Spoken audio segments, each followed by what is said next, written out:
আজি 23/5/2024 বৰ্ষৰ প্ৰাতঃ মুৰলী। ওম শান্তি। বাপ দাদা মধুবন। আজি বাবাই কৈছে, মৰমৰ সন্তানসকল, তোমালোক কেতিয়াও বিঘ্নৰূপ হ'ব নালাগে। ভিতৰত কিবা দুৰ্বলতা থাকিলে সেয়া আঁতৰাই দিয়া। এয়াই সঁচা হীৰা হোৱাৰ সময়। প্ৰশ্ন: কোনটো কথাত খুঁত থাকিলে আত্মাৰ মূল্য কম হ'বলৈ ধৰে? উত্তৰ: প্ৰথম খুঁত হৈছে অপবিত্ৰতাৰ। যেতিয়া আত্মা পবিত্ৰ হৈ থাকে তেতিয়া আত্মাৰ মান বহুত উচ্চ হৈ থাকে। পবিত্ৰ আত্মা হৈছে অমূল্য ৰত্ন, প্ৰণাম জনোৱাৰ লায়ক হয়। অপবিত্ৰতাৰ অলপো খুঁতে আত্মাৰ মূল্য নোহোৱা কৰি দিয়ে। এতিয়া তোমালোক পিতাৰ সমান সৰ্বদা পবিত্ৰ হীৰা হ'ব লাগে। বাবা আহিছে তোমালোকক নিজৰ সমান পবিত্ৰ কৰি তুলিবলৈ। পবিত্ৰ সন্তানসকলকহে এজন পিতাৰ স্মৃতিয়ে ব্যাকুল কৰি তুলিব। পিতাৰ প্ৰতি অটুট স্নেহ থাকিব। কেতিয়াও কাকো দুখ নিদিব। বহুত অমায়িক। ওম শান্তি। দুবাৰ ওম শান্তি বুলিও ক'ব পাৰা। সন্তানসকলেও জানে আৰু বাপ দাদাইও জানে। ওম শান্তিৰ অৰ্থ হ'ল মই আত্মা, শান্তস্বৰূপ আৰু যথাযথ শান্তিৰ সাগৰ, সুখৰ সাগৰ, পবিত্ৰতাৰ সাগৰ পিতাৰ সন্তান হওঁ। প্ৰথমে হ'ল পবিত্ৰতাৰ সাগৰ। পবিত্ৰ হ'বলৈহে মনুষ্যৰ অসুবিধা হয় আৰু পবিত্ৰ হ'লে মান বহুত উচ্চ হয়। প্ৰত্যেক সন্তানেই বুজিব পাৰে এতিয়া মান বাঢ়ি যায়। এতিয়া আমি সম্পূৰ্ণ হোৱা নাই। পবিত্ৰতা আৰু যোগত ক'ৰবাত নহয় ক'ৰবাত কাৰোবাৰ আন কিবা খুঁত নিশ্চয় আছে। দেহ অভিমানত আহিলে খুঁত আহে। কাৰোবাৰ বেছি কাৰোবাৰ কম খুঁত থাকে। বিভিন্ন ধৰণৰ হীৰা থাকে, সেইবোৰ আকৌ পৰিৱৰ্ধক আইনাৰে চোৱা হয়। গতিকে যেনেকৈ পিতাৰ আত্মাক বুজা যায় তেনেকৈ আত্মাসকলকো অৰ্থাৎ সন্তানসকলকো বুজিবলগীয়া হয়। সেয়া ৰত্ন নহয় জানো? ৰত্নও সকলো প্ৰণাম জনোৱাৰ লায়ক। মুকুতা, মাণিক, পোখৰাজ আদি সকলো প্ৰণাম জনোৱাৰ লায়ক। সেইকাৰণে সকলো বিভিন্ন প্ৰকাৰৰ ৰখা হয়। পুৰুষাৰ্থ অনুসাৰে হয় নহয়। বুজি পায় যে বেহদৰ পিতা হ'ল অবিনাশী জ্ঞান ৰত্নৰ বেপাৰী। তেওঁ এজনেই। ৰত্নৰ বেপাৰী বুলিও তেওঁক নিশ্চয় ক'ব। জ্ঞান ৰত্ন দিয়ে নহয়। আকৌ ৰথো হৈছে ৰত্নৰ বেপাৰীৰ। তেওঁ ৰত্নৰ মূল্য বুজি পায়। ৰত্নবোৰ ভালকৈ পৰিৱৰ্ধক আইনাৰে চাবলগীয়া হয়। ইয়াত কিমানখিনি খুঁত আছে? এইটো কি ৰত্ন? কিমানলৈকে সেৱাৰ যোগ্য হয়? অন্তৰে ৰত্ন চাবলৈ বিচাৰে। ভাল ৰত্ন হ'লে সেয়া বহুত মৰমেৰে চাব, এইটো বৰ ভাল। ইয়াকতো সোণৰ টেমাত ৰাখিব লাগে। পোখৰাজ আদি সোণৰ টেমাত ৰখা নহয়। ইয়াতো যেন বেহদৰ ৰত্ন হৈ যায়।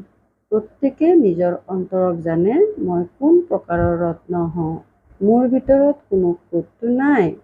যেনেকৈ ৰত্নবোৰ ভালকৈ চোৱা হয় তেনেকৈ প্ৰত্যেককেই চাবলগীয়া হয়।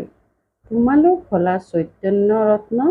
সেইকাৰণে প্ৰত্যেকে নিজক চাব লাগে। মই কিমানলৈকে সৰ্বোপৰি নীলমপৰি হৈছোঁ।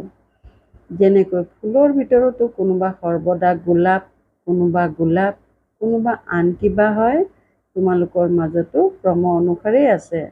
প্ৰত্যেকে নিজক ভালকৈ জানিব পাৰে। নিজক চোৱা, গোটেই দিনটোত কি কৰিলোঁ, বাবাক কিমান স্মৰণ কৰিলোঁ। এয়াও পিতাই কৈছে যে গৃহস্থালীত থাকি পিতাক স্মৰণ কৰিব লাগে। বাবাই নাৰদকো ক'লে, নিজৰ চেহেৰা চোৱা। এয়াও এটা দৃষ্টান্ত। তোমালোক যিসকল সন্তান আছা প্ৰত্যেকে নিজক ভালদৰে চাব লাগে। পৰীক্ষা কৰিব লাগে যে যিজন পিতাৰ দ্বাৰা আমি হীৰাতুল্য হওঁ তেওঁৰ প্ৰতি মোৰ প্ৰতি কিমানলৈকে প্ৰীতি আছে। অন্যফালে বৃত্তিটো নাযায়।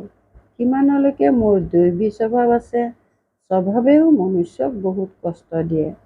প্ৰত্যেকে তৃতীয় নেত্ৰ পাইছা, তাৰে নিজক পৰীক্ষা কৰিব লাগে। কিমানলৈকে মই পিতাৰ স্মৃতিত থাকোঁ। মোৰ স্মৃতি কিমানলৈকে পিতাৰ ওচৰলৈ যায়। তেওঁৰ স্মৃতিত থাকি একেবাৰে ৰোমাঞ্চিত হৈ যাব লাগে। কিন্তু পিতাই নিজেই কয়, মায়াৰ বিঘিনি এনেকুৱা যে আনন্দিত হ'বলৈ নিদিয়ে। সন্তানসকলে জানে এতিয়া আমি সকলো পুৰুষাৰ্থী, ফলাফলটো শেষৰ ফালেই ওলাব। নিজক পৰীক্ষা কৰিব লাগে, খুঁত আদি এতিয়া তোমালোকে আঁতৰাব পাৰা। একেবাৰে বিশুদ্ধ হীৰা হ'ব লাগে। যদি অলপো খুঁত থাকে তেন্তে বুজিবা যে আমাৰ মূল্য কম হ'ব। ৰত্ন হোৱা নহয়। পিতাইটো বুজায়, সন্তানসকল সৰ্বদা পবিত্ৰ মূল্যৱান হীৰা হোৱা উচিত। পুৰুষাৰ্থ কৰাবলৈ পিতাই বিভিন্ন প্ৰকাৰে বুজায়। আজি যুগৰ সময়ত মাজতে বাপ দাদাৰ চন্দলিৰ পৰা উঠি সভাৰ মাজত পৰিক্ৰমা লগাই প্ৰতিগৰাকী সন্তানৰ সৈতে দৃষ্টিৰ সাক্ষাৎ কৰি আছিল। বাবা আজি কিয় উঠিল? এইটো চাবলৈ যে কোন কোন সেৱাৰ যোগ্য সন্তান আছে। কাৰণ কোনোবা ক'ত বহি থাকে। সেইকাৰণে বাবা উঠি আহি এজন এজনক চালে এওঁৰ কি গুণ আছে, এওঁৰ কিমান প্ৰীতি আছে। সকলো সন্তান সন্মুখত বহি আছে। সেইকাৰণে সকলো বৰ মৰমৰ। কিন্তু এইটো নিশ্চয় হয় যে পুৰুষাৰ্থৰ ক্ৰম অনুসৰিহে মৰমৰ হ'ব। পিতাই জানে কাৰ কি কি খুঁত আছে, কিয়নো যিটো শৰীৰত পিতাই প্ৰৱেশ কৰিছে তেওঁ নিজক পৰীক্ষা কৰে। এয়া বাপ দাদা দুয়োগৰাকী একত্ৰিত হৈ আছে নহয়। যিয়ে যিমান আনক সুখ দিয়ে, কাকো দুখ নিদিয়ে, তেওঁ লুকাই থাকিব নোৱাৰে। গোলাপ মুকুতা কেতিয়াও লুকাই থাকিব নোৱাৰে। পিতাই সন্তানসকলক সকলো বুজাই আকৌ সন্তানসকলক কয়, মামেকং, অৰ্থাৎ কেৱল মোক স্মৰণ কৰা, তেতিয়া তোমালোকৰ খাদ অশুদ্ধি হৈ আঁতৰি যাব। স্মৰণ কৰাৰ সময়ত গোটেই দিনটোত যি কৰিলা সেয়াও চাব লাগে। মোৰ কি অৱগুণ আছে, যাৰ বাবে বাবাৰ অন্তৰত ইমানকৈ অধিষ্ঠিত হ'ব নোৱাৰোঁ। অন্তৰত অৰ্থাৎ সিংহাসনত। সেইকাৰণে পিতা উঠি আহি সন্তানসকলক চাইছে, মোৰ সিংহাসনৰ অধিকাৰী কোন কোন হ'ব। যেতিয়া তেওঁ সময় সমীপত আহে তেতিয়া সন্তানসকলে তৎক্ষণাৎ গম পাই যায় মই কিমান দূৰ উত্তীৰ্ণ হ'ম। অনুত্তীৰ্ণ হ'বলগীয়াসকলে আগতেই গম পাই যায় যে মই কম নম্বৰ পাওঁ। তোমালোকেও বুজি পোৱা যে মইতো নম্বৰ পাব লাগে। আমি বিদ্যাৰ্থীও হওঁ কাৰ? ভগৱানৰ। জানে যে তেওঁ এই দাদাৰ দ্বাৰা পঢ়ায়। তেন্তে কিমান আনন্দিত হ'ব লাগে। বাবাই আমাক কিমান মৰম কৰে, কিমান অমায়িক। কষ্টটো একোৱেই নিদিয়ে, মাত্ৰ কয় এই চক্ৰক স্মৃতিত ৰাখা, বেছি পঢ়িব নালাগে। লক্ষ্য উদ্দেশ্য সন্মুখত আছে। আমি এনেকুৱা হ'ব লাগে। দৈবী গুণৰ লক্ষ্য উদ্দেশ্য আছে। তোমালোকে দৈবী গুণ ধাৰণ কৰি এওঁলোকৰ নিচিনা পবিত্ৰ হোৱা। সেইবাবে মালাত গাঁথা যোৱা। বেহদৰ পিতাই আমাক পঢ়াই আনন্দিত হোৱা নহয়। বাবাই নিশ্চয় নিজৰ সমান পবিত্ৰ জ্ঞানপূৰ্ণ কৰি গঢ়ি তুলিব। ইয়াত পবিত্ৰতা, সুখ, শান্তি সকলো আহি যায়। এতিয়া কোনো পৰিপূৰ্ণ হৈ উঠা নাই, শেষত হৈ উঠিব। তাৰ বাবে পুৰুষাৰ্থ কৰিব লাগে। পিতাকতো সকলোৱে মৰম কৰে। বাবা বুলি ক'লে অন্তৰ প্ৰফুল্লিত হৈ যায়। পিতাৰ পৰা কিমান শ্ৰেষ্ঠ উত্তৰাধিকাৰ পোৱা যায়। পিতাৰ বাহিৰে আন কোনোফালে অন্তৰৰ আকৰ্ষণ নাথাকিব। পিতাৰ স্মৃতিয়ে অতি ব্যাকুল কৰি তুলিব লাগে। বাবা বাবা বাবা, বহুত মৰমেৰে পিতাক স্মৰণ কৰা উচিত। ৰজাৰ সন্তান হ'লে তেওঁক ৰজাৰ নিচা থাকিব নহয়। এতিয়াতো ৰজাৰ মানেই নাই। যেতিয়া ব্ৰিটিছ চৰকাৰৰ আছিল তেওঁলোকৰ বহুত মান আছিল। ৰাজপ্ৰতিনিধিৰ বাহিৰে সকলোৱে তেওঁলোকক নমস্কাৰ জনাইছিল। বাকী সকলোৱে ৰজাসকলক নমস্কাৰ জনাইছিল। এতিয়া তেওঁলোকৰ গতি কি হৈ গৈছে এইটো তোমালোকে জানা যে এওঁলোকৰ কোনেও আহি এতিয়া ৰজাৰ পদ নল'ব। বাবাই বুজাইছে, মই গৰীবৰ ত্ৰাণকৰ্তা। গৰীবে ততালিকে পিতাক চিনি পায়, বুজি পায় যে এওঁৰ এয়া সকলো তেওঁৰ শ্ৰীমততেই মই সকলো কৰিম। তেওঁলোকৰতো অৰ্থাৎ চহকীসকলৰ নিজৰ ধনৰ নিচা থাকে, সেইকাৰণে তেওঁলোকে এনেকুৱা কৰিব নোৱাৰে। সেইবাবে পিতাই কয়, মই গৰীবৰ ত্ৰাণকৰ্তা। অৱশ্যে হয়, ডাঙৰ ব্যক্তিক মান দিয়া হয়, কিয়নো ডাঙৰ ব্যক্তিসকলৰ কাৰণে আকৌ গৰীবসকলো ততালিকে আহি যাব। দেখিব যে ইমান ডাঙৰ ডাঙৰ ব্যক্তিসকলো তালৈ যায়, তেতিয়া তেওঁলোকো আহিব। কিন্তু বেচেৰা গৰীবসকলে বৰ ভয় কৰে। এদিন তেওঁলোকো তোমালোকৰ ওচৰলৈ আহিব, সেইদিনো আহিব।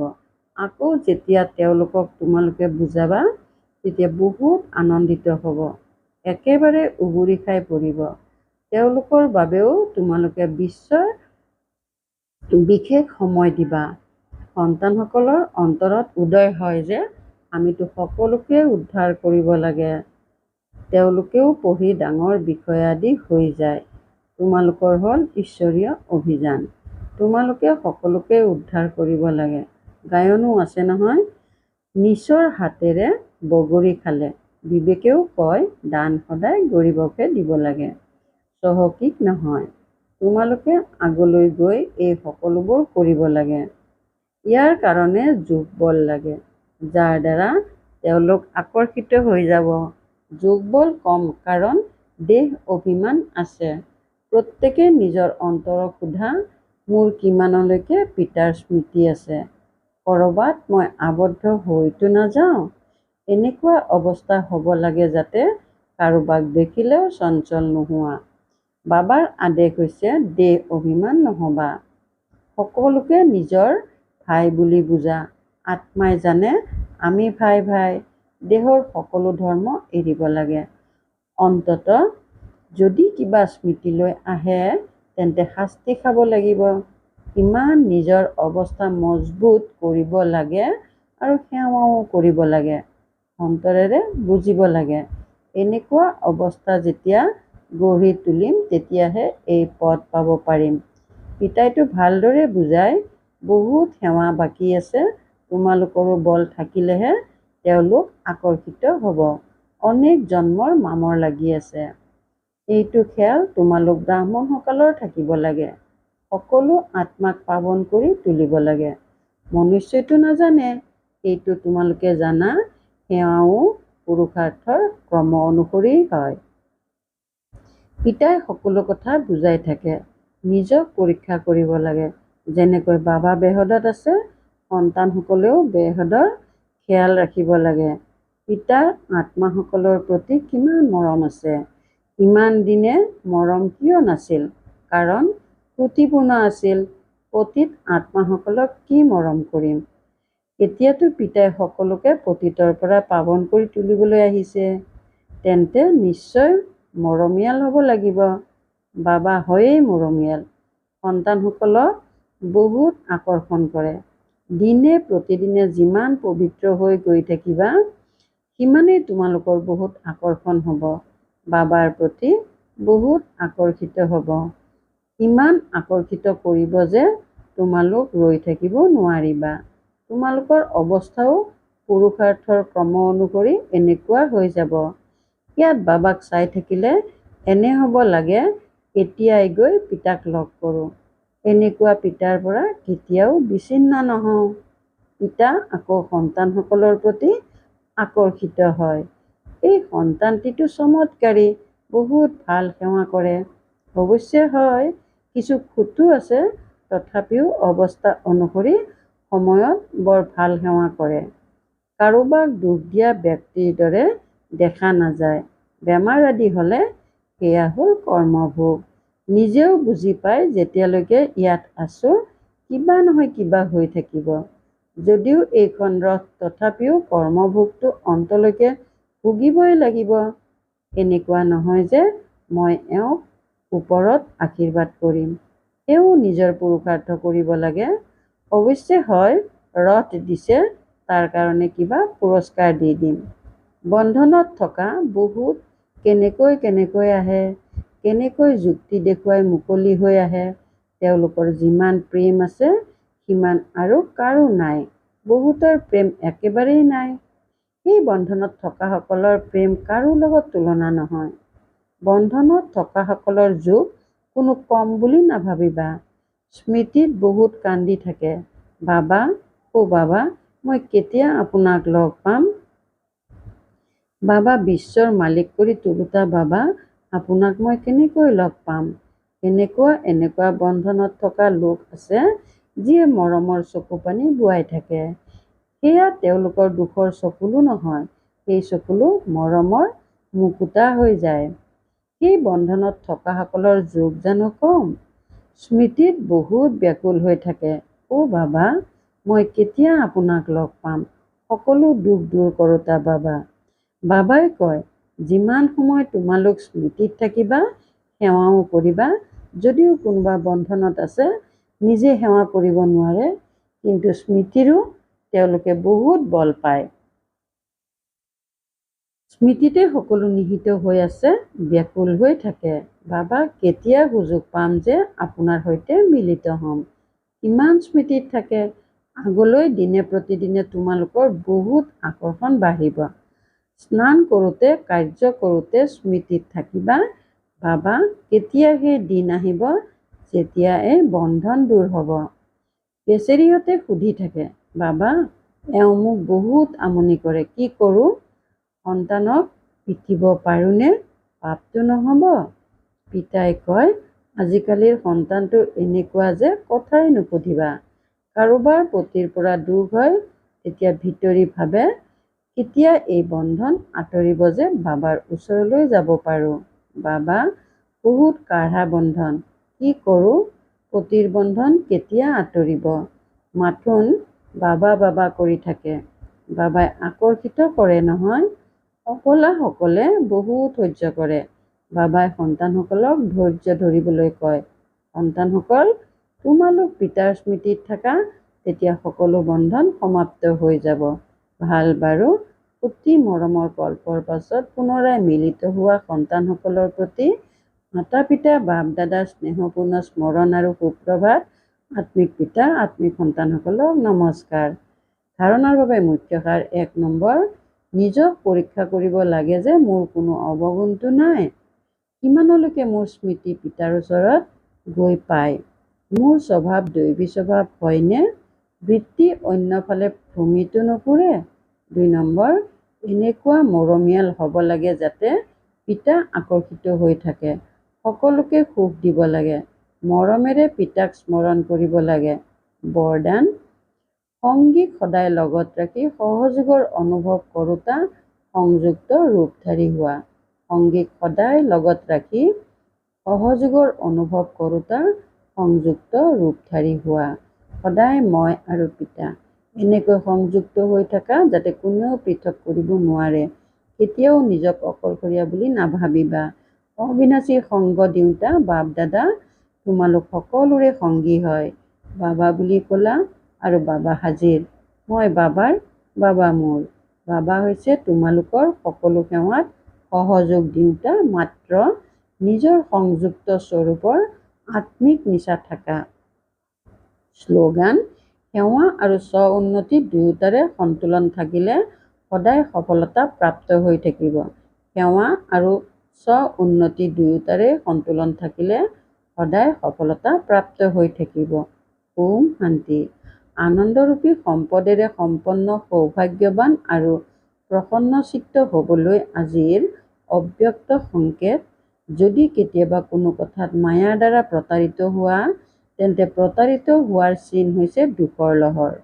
যদি অলপো দুখৰ লহৰ সংকল্পটো আহে, তেন্তে নিশ্চয় ক'ৰবাত প্ৰতাৰিত হৈছা। গতিকে পৰীক্ষা কৰা যে কোনটো কথাত প্ৰতাৰিত হ'লা, কিয় দুখৰ লহৰ আহিল।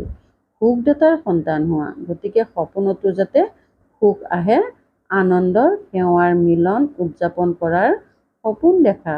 সংস্কাৰো পৰিৱৰ্তন হৈ গ'ল, গতিকে সপোনো পৰিৱৰ্তন হৈ গ'ল। ওম শান্তি।